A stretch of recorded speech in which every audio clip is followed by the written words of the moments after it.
Welcome to the Latin American Institute. My name is Fernelise Henry, and I am a secondary social studies specialist at the School District of Palm Beach County. So, today's presentation is going to be about the historical origins of present day Hispanic culture. And this presentation came about with conversations with teachers that I had just requesting more information about the origins of Hispanic culture and them wanting their students to really know how far back the Spanish culture has impacted us here in present day United States. So I've adapted this presentation to fit the needs of this new virtual experience that we're having. And I hope that everyone is doing well out there. So we'll go ahead and begin. Historical origins of present day Hispanic culture.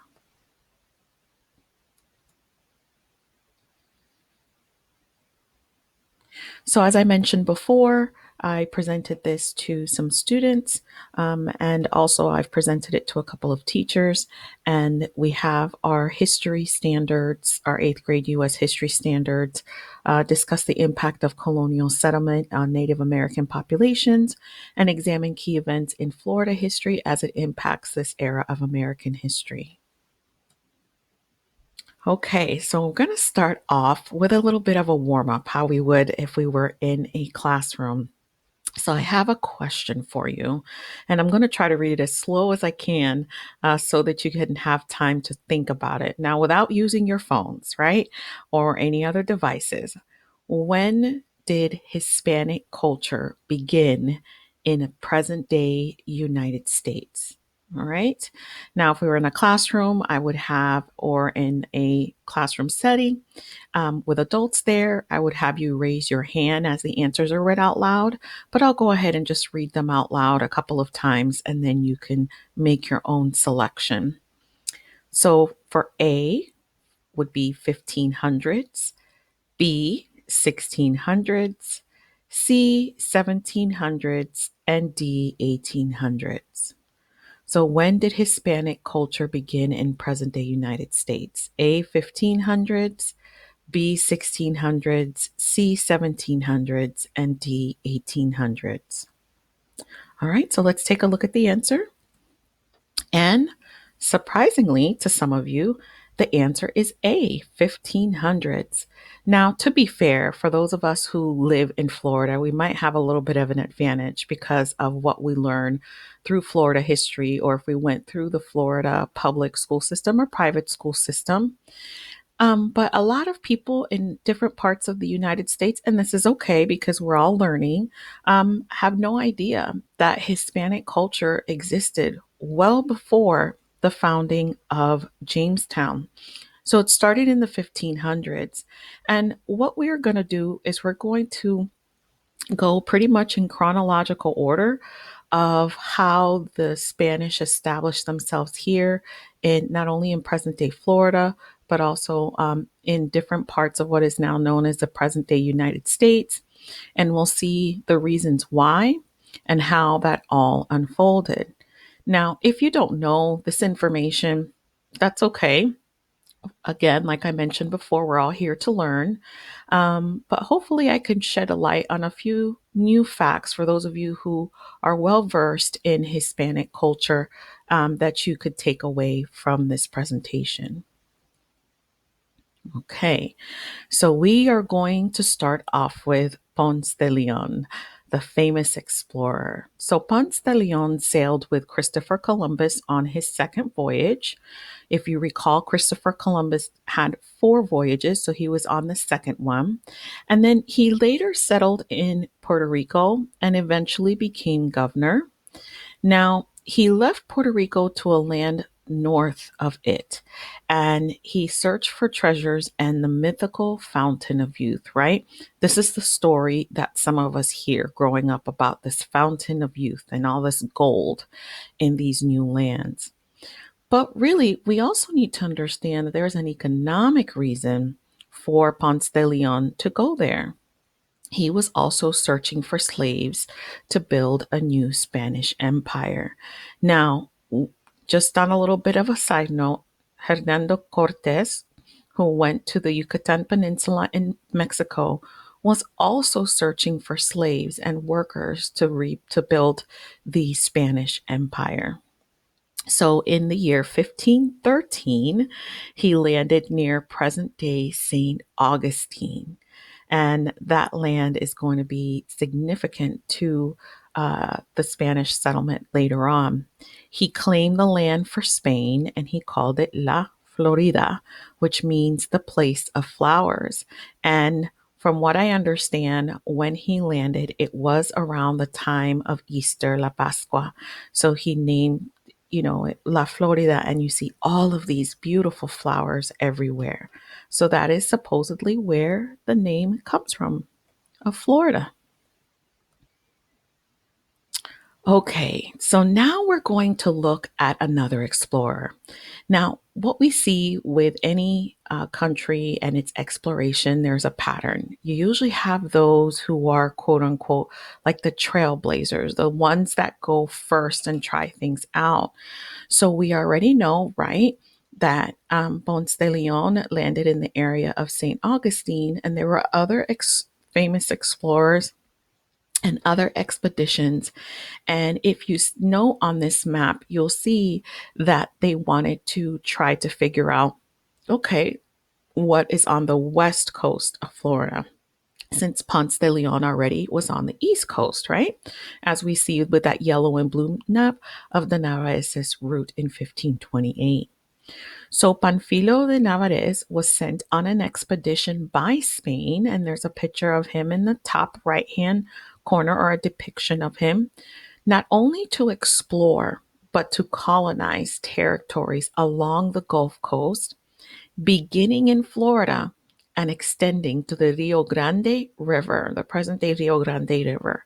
Now, this is a huge task because we know at this point in time, it's about not even 10 years, actually, more like 6 years or so after Cortez takes over in the Yucatan Peninsula with his soldiers.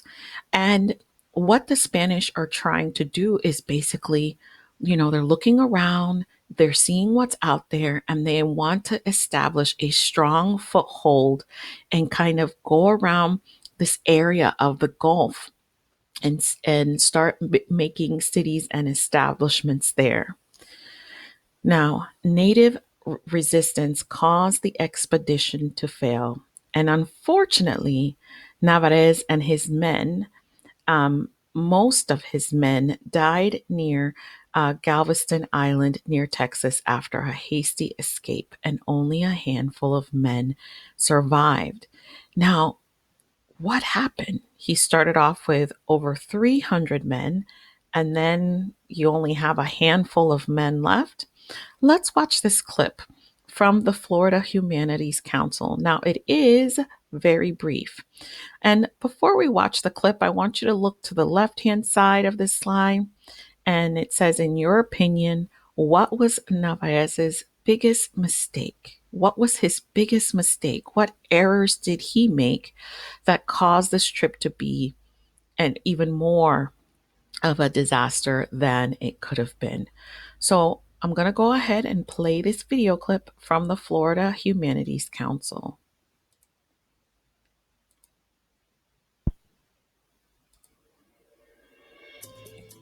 This moment in Florida history is brought to you by the Florida Humanities Council. In early 1528, Pamphilo de Narvaez's expedition landed near Tampa Bay, determined to conquer Florida for Spain. However, two ill-fated mistakes doomed the mission. First, ships and supplies were sent north along the Gulf Coast to rendezvous with his marching troops. They were never seen again. Secondly, Narvaez offended the Appalachian Indians near Tallahassee, subjecting his encampment to constant attack. 300 men began the expedition, but only 4 survivors reached safety in Mexico.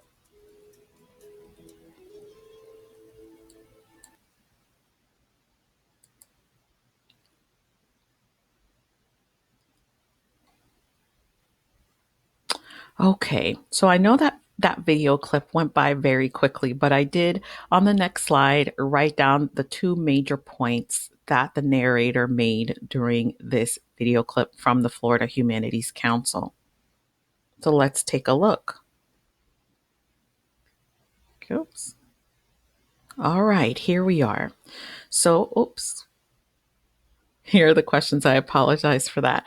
Okay, so Panfilio de Narvaez, 1528. So it says on the left hand side in the margin, you have watched the video clip about Narvaez's expedition. In your opinion, what was Narvaez's biggest mistake? So I wrote down or typed up the two different things. A, was it the fact that the supply ships were sent north of Tampa Bay along the Gulf to rendezvous with his troops? So, as his troops were marching a little bit more inland, he figured that the ships could meet them further up north and they could maybe form a settlement. That's just a possibility. Or was it B, that Narvaez and his troops offended the Appalachian Indians near Tallahassee and his troops were constantly being attacked? Well, when I presented this before to classes, it was pretty much split like 50-50.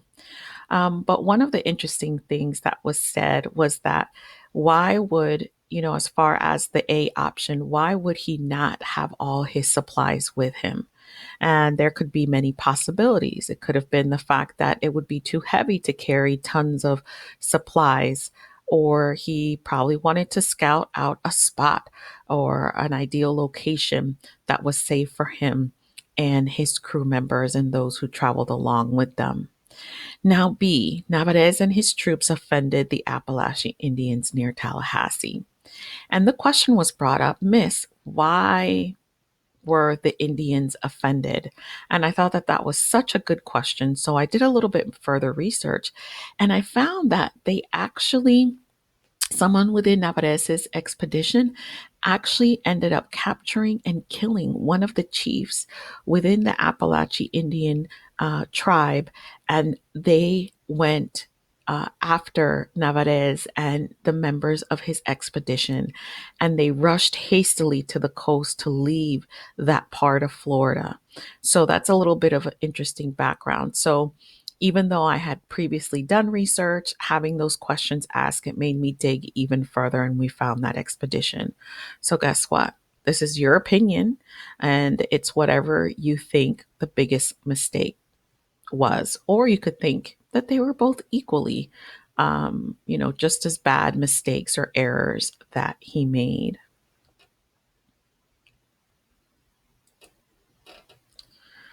Okay, so now we are going to go along the lines of that last expedition, Narvaez's expedition, and we're going to learn about this gentleman here on the right. And he had a very, very long name. His name was Alvar Nunez Cabeza de Vaca. Okay, now what's interesting is that Vaca was one of the original men from Narvaez's expedition. He lived with natives and later he escaped natives. He would later meet with Andres Dorantes, Esteban or Esteban Eco, and a gentleman with the last name of Castillo. And in 1534, they headed west and lived with the Avavares tribe for 8 months. They then escaped and traveled by foot throughout the Southwest. And the whole goal was for them to eventually end up in Mexico City. Now, they ended up there in July of 1536. And as you can imagine, the stories that they had to tell. Now, if we recall, we talk about Narvaez and his expedition. He had that expedition in 1528. They didn't arrive in Mexico City until 1536. So that is 8 years of a massive adventure throughout the Gulf, throughout the southwestern part of what is now the United States and what is now present day Mexico. Now, what's interesting about this whole event, other than the fact that they were out there for so many years, is that he actually wrote a book called La Relación, which described his journey. And this is what piqued further exploration in the Southwest. So he was one of those, along with Andres Dorantes, with Esteban Eco, and Castillo, that really piqued the interest of future Spanish explorers because of what De Vaca wrote in his accounts of his tremendous journey or and an informal expedition in that part of the Southwest and the Gulf Coast. All right. So, what we're going to do next is look at the route that De Vaca took. I found this really neat resource online, and then we're going to try to answer the following question on the right. And the question is, why do you think Vaca and, of course, the other gentlemen that were with him took this particular route? Now, one of the pieces that is missing is that after we leave the Gulf Coast, the handful of men that were left over, um, Navarez, and then they left Florida, they ended up kind of putting together almost like an impromptu type of boat or, with pieces of wood. And they traveled in the Gulf of Mexico. There was a huge storm and they ended up landing just off the coast of Galveston Island. A lot of the men that were left over from the original expedition actually died. And so we have the handful of men, as was foreshadowed in that first clip, that made it to Galveston Island off of the coast of Texas, and then their journey begins. So let's take a look.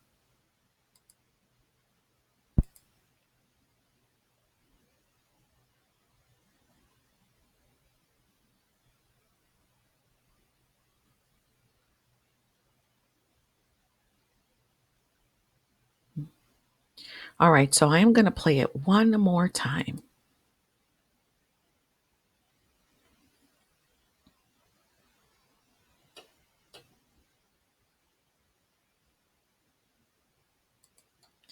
And I'm going to pause it right there. So, why do you think that they took such a long route? Why didn't they just take, if we look at where Galveston Island is up here, and then we see where Mexico City is, why didn't they just stay along that Gulf of Mexico and then move into Mexico City? Okay. Well, one of the things that we can think of is the fact that they traveled that way kind of hints towards the fact that possibly that they would have had troubles as they encountered Native Americans, and maybe they would hear from certain groups or just know based on the way that they might have been approached or the way they approached them, that it probably wasn't safe to go in that direction. And so they went this long and roundabout way because I, I would say because they might have thought that that was the safest way, or maybe they went along some Native American path. They gave them tips, and they found out that if they went this way, they would get more assistance from the different tribes or groups that lived in those areas. So it's interesting because, you know, I'm wondering personally, how did they even know how to get to Mexico City if they didn't have any map? So we're going to find out about another person who played an integral role in that.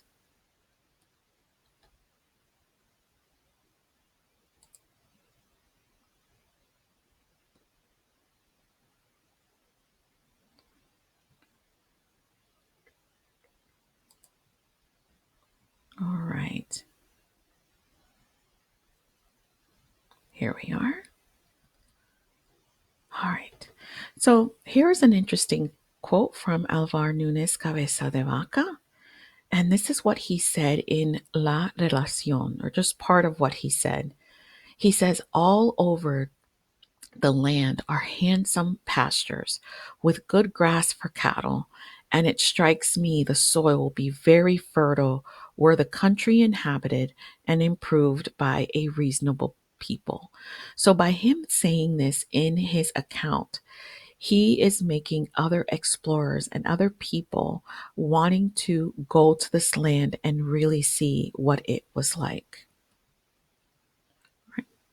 So now we're going to talk about Esteban Eco, the Moor or Esteban. So you sometimes you will not know about Esteban Eco. Esteban Eco actually was on the original expedition for Navarrete. And this is a depiction of him in the top right hand corner.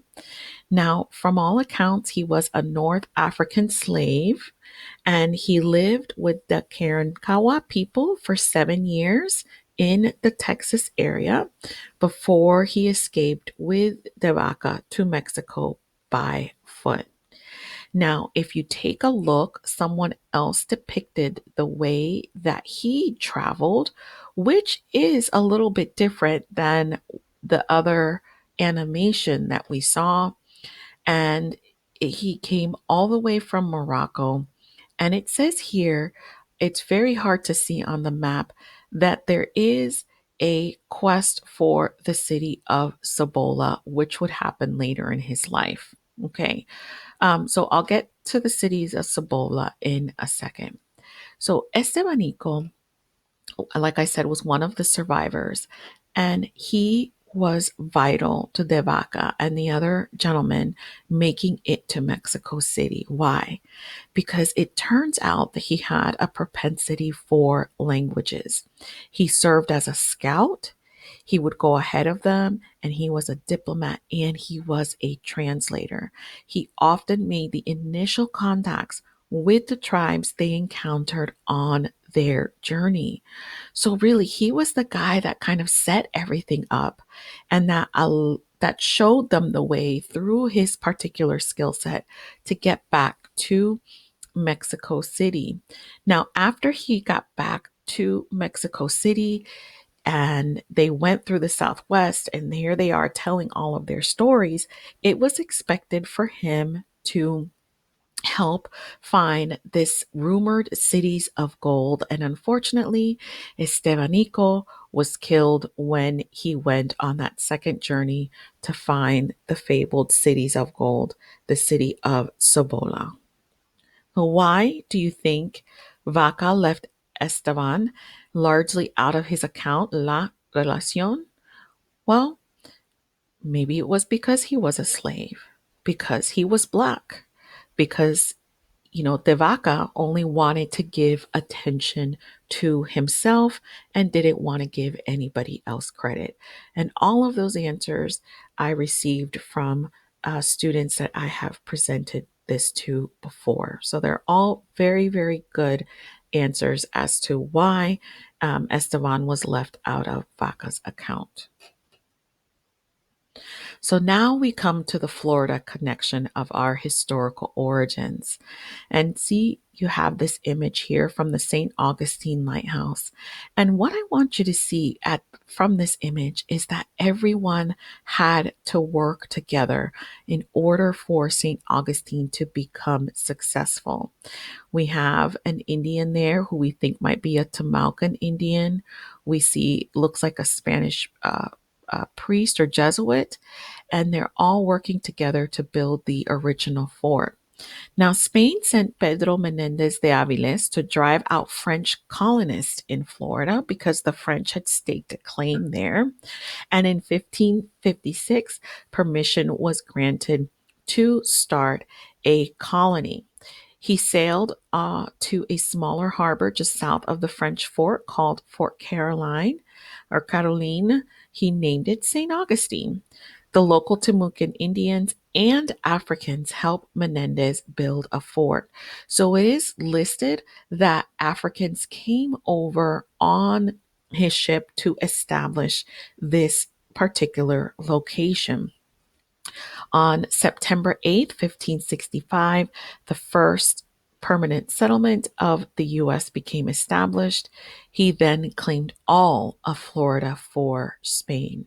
Now, before we continue, I want you to understand that even though he claimed all of Florida for Spain, it didn't mean that Spain, as time went along, had complete control of all of the areas of Florida.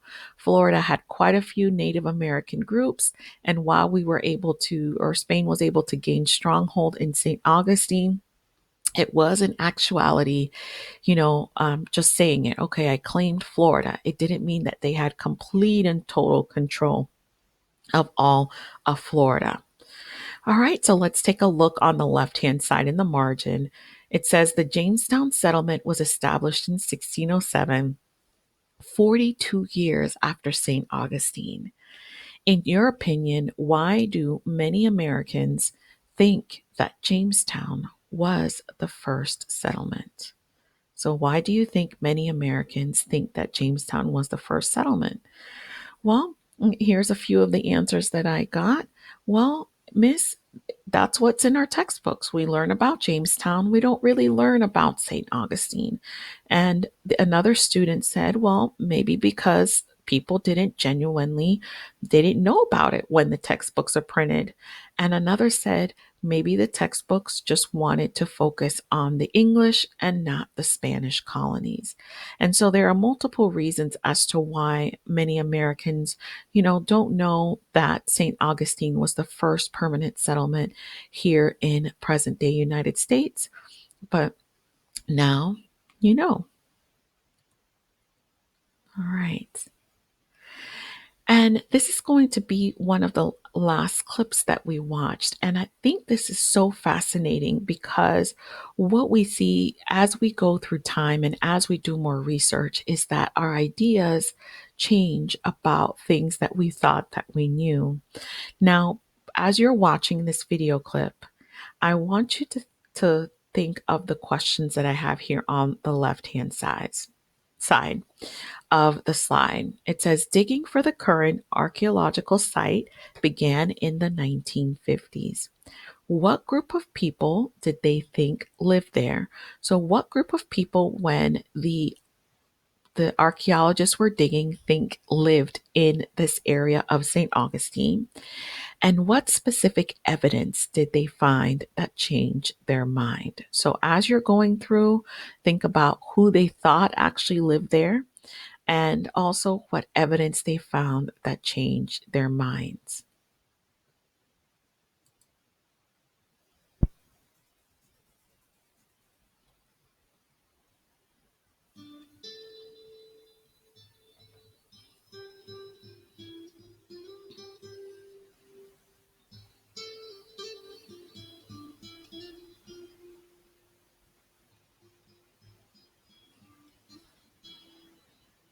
We're standing in the center of what was the 1565 settlement of Pedro Menendez de Avalos and his Spanish settlers. If you can imagine behind me, 450 years ago, this was a Spanish village. We'd be looking at it from the waterfront.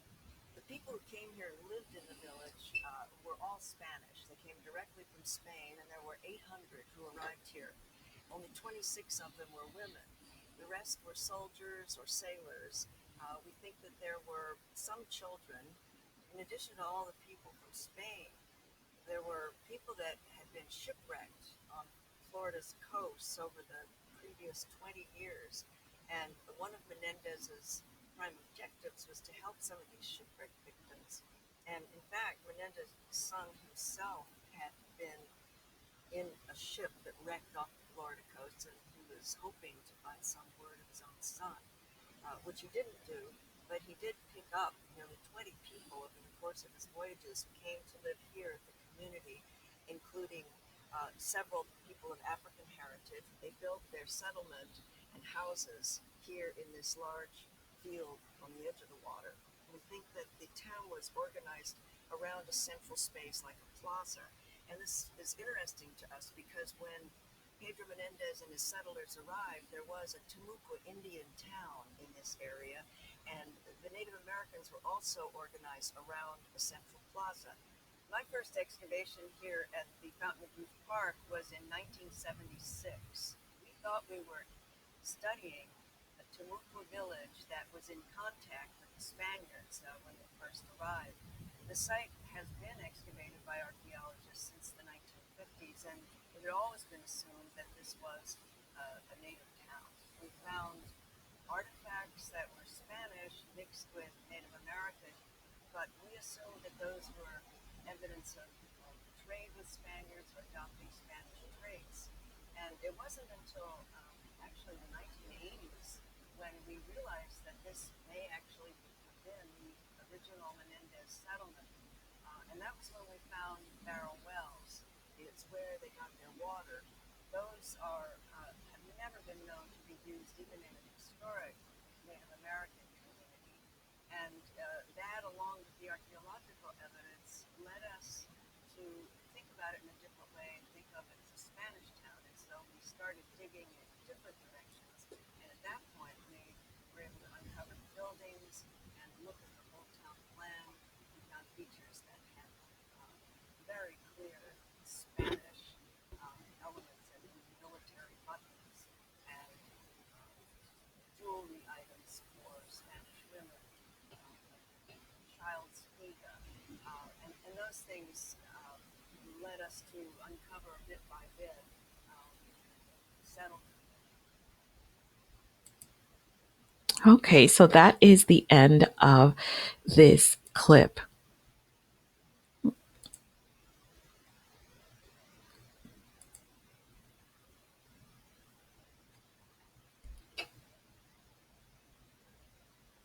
All right. So, what group of people did they think lived there? Well, the group of people were, at first, they thought they were Native Americans, the Tamaquan Indians. And what evidence did they find that changed their mind? Well, they started to find barrel wells, which were the Spanish were known for.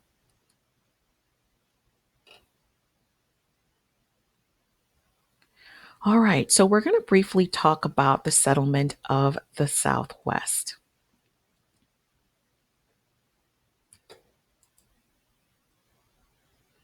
All right, so in 1598, New Mexico is settled by the Spanish. So King Philip II wanted to expand Spain's territory. He planned to populate vast tracts of land and lay claim to it.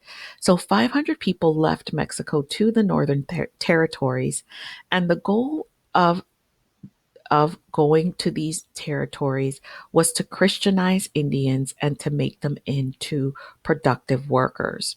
So King Philip wanted to create a Nuevo Mexico, a new Mexico, and it was the first organized conquest of land in the American Southwest. Now we're going to look at El Camino Real. So we need to understand that as we see the settlement pattern, that there was definitely reasons behind establishing these settlements along the way. So as we read as I read over the following information, we need to answer the following question. What was the true purpose of El Camino Real or the Royal Road? So El Camino Real was a royal road that connected Mexico City to the frontier lands in present-day New Mexico and Texas. It ran 400 miles. From Mexico City, it runs about 1,100 miles. So along El Camino Real, there were mining communities, haciendas, fortresses, and pueblos. Native Americans, conquistadors, soldiers, missionaries, merchants, and settlers traveled its great length. So the purpose of El Camino Real was to help establish settlement, right, in those northern territories so Spain could have a claim, but also it served a commercial purpose and also had stops along the way so that people could rest. In 1610, Santa Fe is established in New Mexico, and the Spanish were able to establish this town after they brutally crushed the local Pueblo Indians. In 1680, there was a huge revolt led by the Pueblo people, as depicted there on the right. They killed all the Spanish men in the area, and those that fled went to another location further south after the Spanish came back after them. So here we have a depiction of trade on El Camino Real de Tierra Adentro, and it just shows you the significance of trade along this royal road. Tejas. So El Camino Real expanded into Texas later on. It would later become a Spanish province in 1691, and in 1821, after independence from Spain, the new government invited Americans to colonize Tejas or Texas, which would later become a part of the United States. And on the right-hand side, you see a depiction of a Spanish colonial soldier around 1800. El Camino Real in California. As we read or look at this map, this kind of key, this guide, what were some of the reasons that the Spanish settled the Southwest?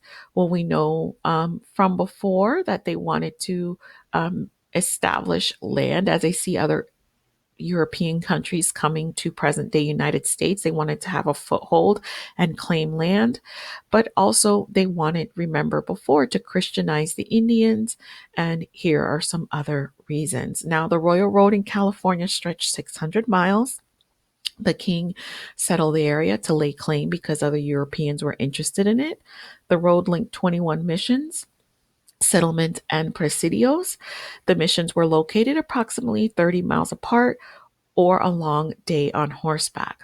Many major cities in California were former mission sites along the Royal Road. So we have San Gabriel, Los Angeles, we see San Diego, we see San Luis Obispo, and the list goes on and on. San Francisco, all of these were formal stops or former stops on El Camino Real. All right, and that is the end of our lesson. I hope you learned more about the historical origins of Hispanic culture in present day United States.